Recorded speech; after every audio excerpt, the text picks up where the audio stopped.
Il s'agit pour le thérapeute de donner une hypothèse, c'est-à-dire de permettre au couple de bien communiquer et surtout de faire une introspection productive, c'est-à-dire leur donner des repères, leur donner une piste de réflexion, ce qui va faire que leur communication va être encadrée par le thérapeute. Et nous allons voir qu'il y a différents types d'hypothèses et parfois il n'y a pas besoin d'hypothèses tout court. Mais généralement, cela fait partie du travail thérapeutique. Comme première hypothèse, nous avons l'hypothèse de l'engagement. Il s'agit d'un couple qui est installé avec de l'insécurité dans leur relation. C'est-à-dire que chacun des partenaires ou un des deux partenaires communique souvent sur le fait qu'il est dans ce couple tant qu'il reçoit de l'amour, de l'affection, bref, tant qu'il reçoit ce qu'il recherche. S'il ne trouve plus ce qu'il recherche, il quitte immédiatement le couple. Cette situation est catastrophique pour la relation du couple puisque on est sur un siège éjectable, c'est-à-dire que le partenaire ou les deux partenaires ne pourront jamais construire une relation sur le long terme, ni même avoir une vision commune ou une vision d'avenir, puisqu'à tout moment, cette relation peut être arrêtée. Dans l'hypothèse de l'engagement, nous retrouvons aussi des situations où, par exemple, dans le couple, l'un paie les courses, l'autre la location et le loyer.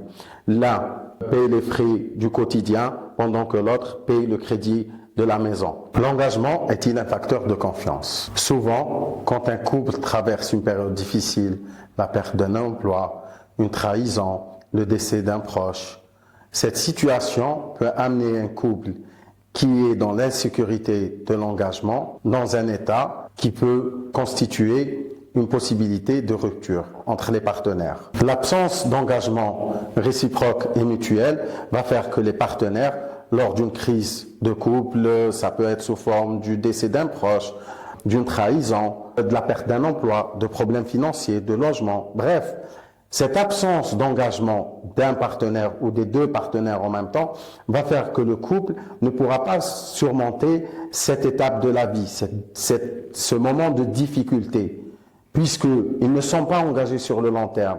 Pourquoi ils vont s'engager dans les difficultés aujourd'hui, puisque demain ils ne seront pas ensemble, ou tout du moins ils pensent qu'ils ne seront pas ensemble.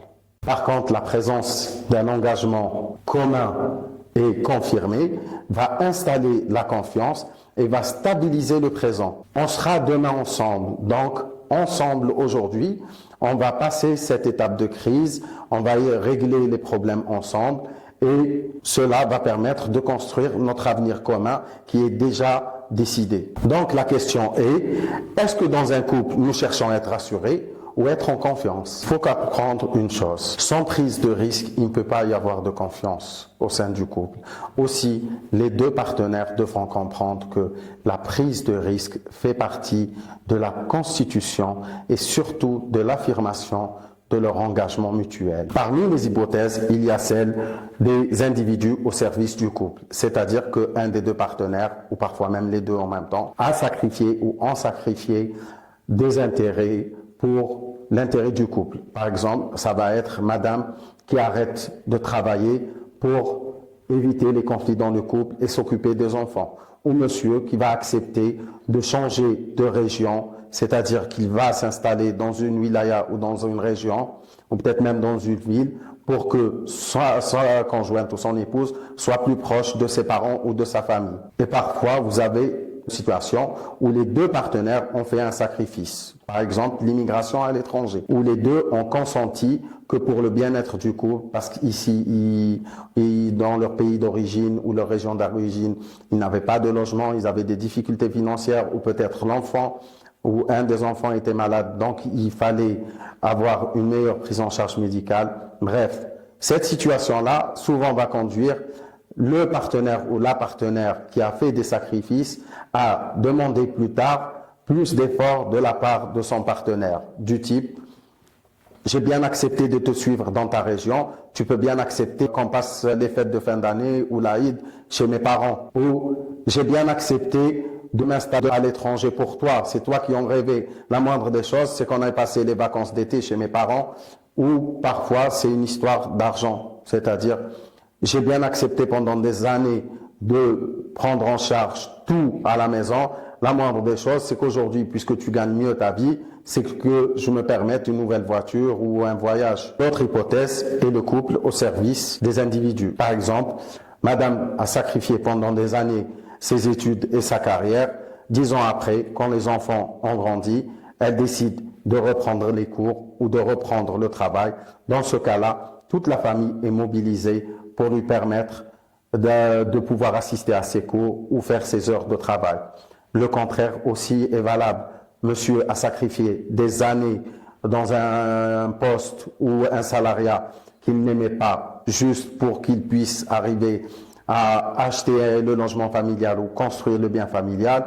Aujourd'hui, il se lance dans un business individuel, donc tout le monde doit être disponible pour aider dans le magasin ou dans l'entreprise ou dans l'atelier. Et ça, à n'importe quel prix. C'est-à-dire que plus personne n'a d'intimité. Seul compte le business de monsieur. Pourquoi? Parce qu'il s'est sacrifié à un certain moment de sa vie.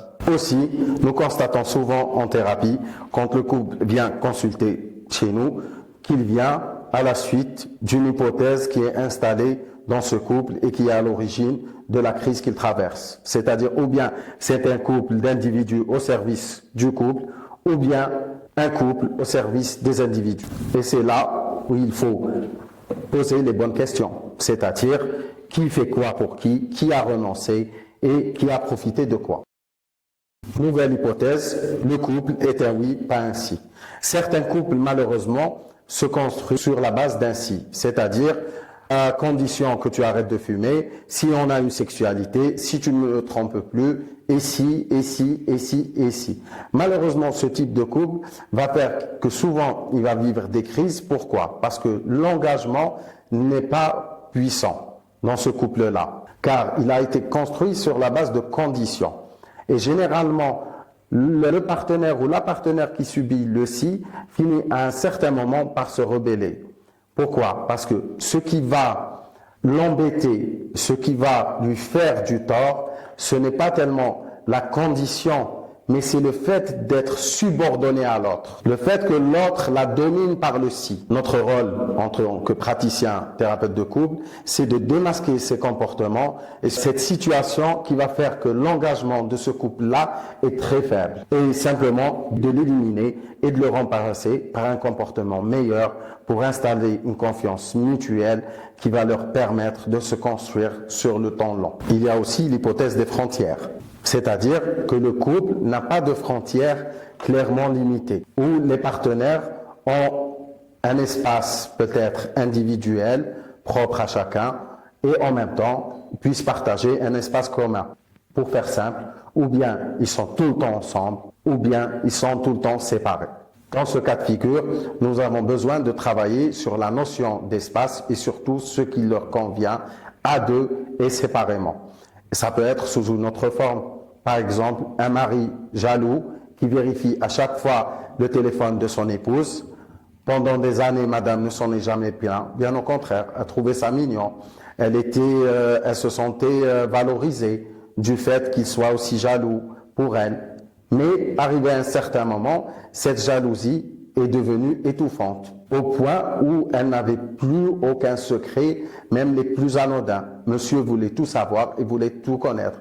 Dans ce cas-là, il faut recadrer les choses dans le sens où il est important que le couple ait un espace commun, mais en même temps, il est normal et tout à fait naturel que les deux partenaires aient chacun leur petit espace de côté. Rappelez-vous, il n'y a pas de bonnes ou de mauvaises frontières. Il n'y a que celles que le couple supporte de façon satisfaisante, viable pour l'ensemble du système de ce couple même. Les frontières verticales. Nous parlons de frontières verticales au sein du couple lorsque les deux partenaires, quand ils se sont engagés ensemble pour construire leur couple, leur système, sont arrivés avec leurs propres histoires de famille, dans le sens où ils ont gardé une attitude d'enfant et non d'adulte. C'est-à-dire que leur famille, ainsi que ce qui les rattache à leur famille, fait partie intégrante de la conception de leur couple. Or, cela souvent va amener ce couple-là, qui s'est construit de cette manière, à vivre des situations très conflictuelles. Car chacun des partenaires va vouloir imposer des principes et des valeurs qu'il a amené de sa famille. Or, ce couple qui est récemment constitué est une nouvelle homéostasie, un nouveau système qui a besoin de retrouver ses propres valeurs et construire ses propres repères. Il est aussi possible de s'inspirer de ces histoires de famille, il n'y a aucun problème, tant que cela convienne aux deux partenaires. Cependant, il faut faire attention à ne pas importer les problématiques de ses parents, de ses frères et sœurs, c'est-à-dire des couples qui constituent son environnement familial d'origine, et de les interposer au sein de son système de couple actuel. Dans beaucoup de couples, malheureusement, qui connaissent une crise, nous trouvons beaucoup d'enjeux de pouvoir, c'est-à-dire qu'il y a une déconstruction à la suite de ces enjeux, où vous allez trouver qu'un partenaire va profiter de l'autre, l'un subit et l'autre profite, et ainsi de suite. Notre qualité de thérapeute de couple va faire que notre objectif est non pas de démasquer ces comportements ou ces situations, mais de faire en sorte qu'il n'y ait pas toujours de bénéficiaires fixes. Pour faire plus simple, dans un couple, c'est normal que l'un profite de l'autre, mais chacun son tour. Donc, il importe au thérapeute de voir comment cela agit sur le couple. Par exemple, en posant ce genre de questions. Qui décide quoi, pour qui et comment? Qui oriente, qui initie, qui pèse dans les orientations du couple par ses mots, sa présence ou son absence, soit de l'argent, qui est plus rigoureux ou qui a la monnaie de ses choix. La transaction symétrique, souvent ce type de couple à transaction symétrique sont des individus qui se rencontrent et qui ont une romance très intense au début de leur relation. C'est des personnes qui se reconnaissent dans l'autre, c'est-à-dire que je me reconnais dans ma partenaire, dans mon épouse, je me reconnais dans mon partenaire, mon mari, que ce soit ce que j'aime, ce que je n'aime pas, mes valeurs, mes croyances. J'ai l'impression de me retrouver dans l'autre. C'est vrai qu'il y a un avantage dans ce type de couple, c'est que l'intensité émotionnelle est présente dès le début de leur relation. L'intimité est forte. Cependant, il faut se rappeler que ce type de couple, autant il est transactionnel dans le sens symétrique, autant il peut rapidement se différencier. Pourquoi? Parce que quand l'enjeu de pouvoir se présente, dans ce type de couple, il y a une rivalité qui s'installe. Nous avons aussi le modèle de couple à transaction complémentaire. Généralement, le couple à transaction complémentaire a une différence d'âge importante entre les partenaires. C'est celui qui travaille et qui gagne de l'argent et l'autre dépense. C'est celui qui range et nettoie et l'autre met le bazar. C'est celui qui donne et l'autre reçoit. Cela n'est pas un problème en soi. Pourquoi? Parce que souvent dans un couple à transaction complémentaire, les partenaires ont la possibilité de montrer tout simplement leurs différences et surtout leur complémentarité. C'est-à-dire que l'un est complémentaire à l'autre. Cependant, il faut faire attention. Pourquoi? Parce que pendant les moments de crise, le couple complémentaire a tendance à s'éloigner. C'est-à-dire ce qui était une qualité dans ce couple, à savoir la différence des partenaires, devient leur problématique. C'est-à-dire qu'ils deviennent tellement différents qu'ils finissent par s'éloigner l'un de l'autre. Certains couples, à leur rencontre, connaissent ce qu'on appelle le principe de fusion. C'est-à-dire que l'intensité émotionnelle est telle qu'ils se sentent dans un état second quand ils sont ensemble ou quand l'un pense à l'autre. C'est un état de détente, c'est un état où l'on se sent bien, même très bien, où l'on se sent dans le confort, en sécurité. Malheureusement, cet état ne dure pas sur le long terme. Et lorsqu'on parle de fusion, on parle tout de suite de différenciation. Généralement, ce passage-là survient tout de suite après l'étape de la fusion. C'est-à-dire que les individus ont un sentiment de perte de repère. C'est-à-dire qu'ils n'arrivent plus à retrouver la personne qu'ils ont connue ou qu'ils croient avoir connue. Vous avez un exemple, une personne va se réveiller le matin et va à un certain moment se demander qui est cette personne qui dort à côté de moi. Je ne reconnais pas cette personne. Ce n'est pas le mari ou l'épouse que j'ai connu, aimé et voulu épouser. Cette phase, on va la retrouver souvent au bout de la 6e ou 7e année de mariage ou de vie commune. Et un peu plus tôt chez les couples recomposés. Bien souvent, cet état va conduire à un constat amer de déception envers le conjoint ou la conjointe. Pour le thérapeute, ce n'est pas un constat d'échec. Ça fait partie de la vie du couple. C'est simplement, rappelez-vous, qu'il faut revoir et reconfigurer une nouvelle homéostasie du couple, plus proche de sa réalité et qui sera nettement plus équilibrée.